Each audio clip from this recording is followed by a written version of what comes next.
In our text today, in Luke 12, someone comes to Jesus and asks Jesus to discuss a family inheritance, a problem of separation of goods. And Jesus is brilliant in his response.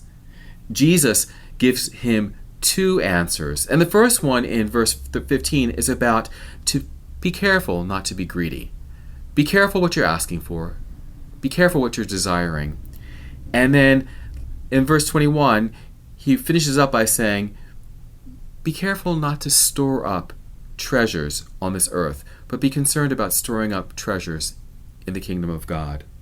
Now, this whole text is dependent upon a couple words. And what usually happens in the English is that we make some of these verbs into nouns. So instead of abounding, we will say abundance. And instead of possessing, we'll say possessions.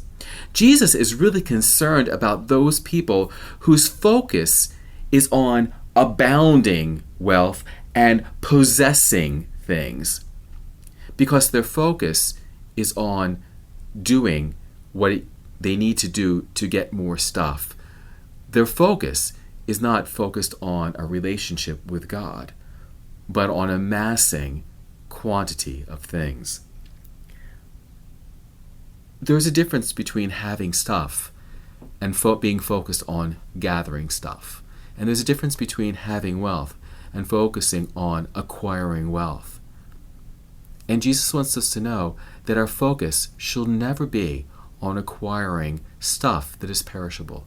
Our focus should be on relationship with God, on dependence with God, on love of God.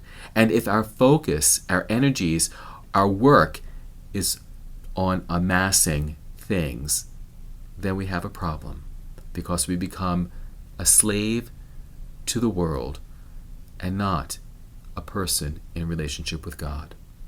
God bless.